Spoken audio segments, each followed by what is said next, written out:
Jina Kenya ni jina ya Kikamba.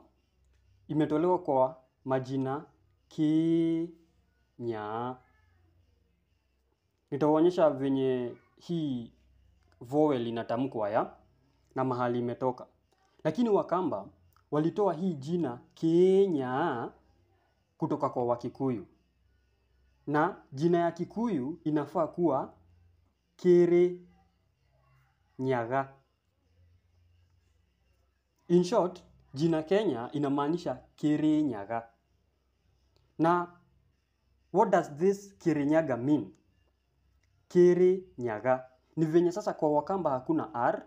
Kwa hivyo venye walikuwa wanasikia Wakikuyu wakiongea hawakuwa wanajua kutamka Kirinyaga. Wao walikuwa wanaitamka Kenya. Sasa yule mzungu mwenye alikam Kenya akaona Mount Kenya, akawauliza hii place inaitwa aje. Wakamba wakamwambia hii place inaitwa Kenya. Yeye akasikia ni kama ameambiwa Kenya. Actually wazungu wanatamkanga jina Kenya kama Kinya, sio Kenya. Lakini ukitamka K, hii vowel ya Wakikuyu ni Kenya. Ndio maana sisi tunaita Kenya badala ya Kenya. Sasa hii Kirinyaga inamaanisha aje?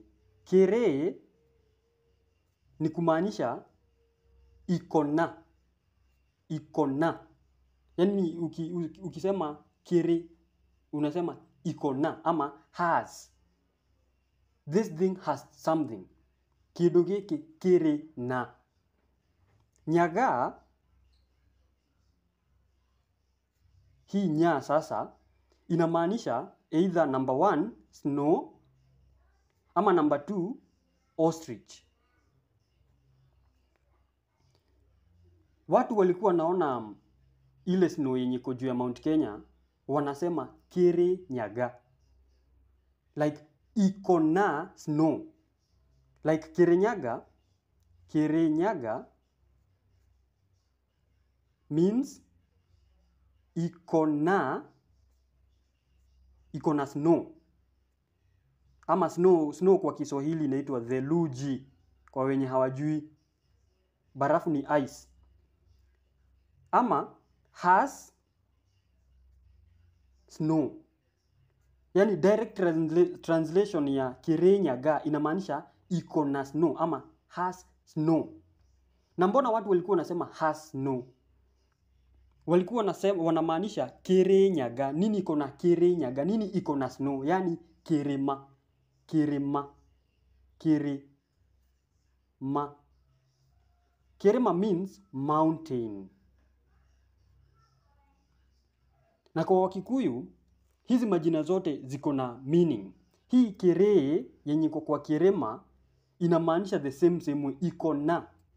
Hii ma inamaanisha ukweli ama truth. Juu walikuwa wanaamini the mountain has truth. Kirima iko na ukweli.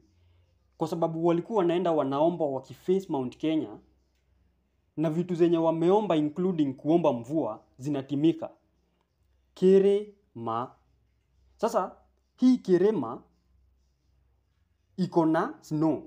Kirima, Kirinyaga. So unaona venye jina Kirinyaga ili come through. Kirinyaga. Na hapo hivyo ndo sasa Wakamba wakisikia juu Wakamba actually ni Wakikuyu wenye juu ya environment yenye wako plus Waembu na Wameru wanakuwa wako na difference ya matamshi.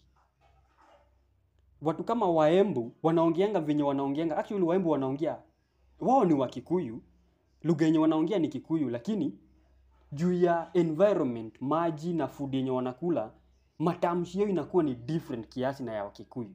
But essentially wao ni Wakikuyu. Kenya.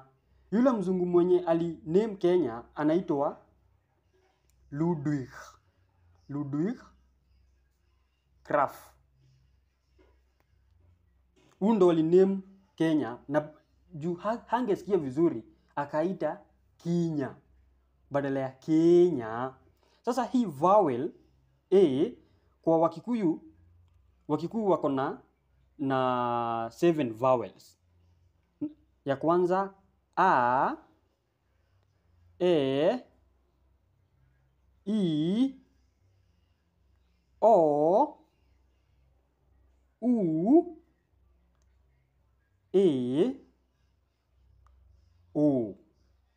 Sasa hii ni a, e, i, o, u, e. Sasa hii e ndo tunatumia hapa hivi, Kirinyaga, Kirinyaga. Kuko na mahali kwingine mahali utaona wanatumia hii o. Hii inatamkwa kama o na hii inatamkwa kama o. Hii ni u.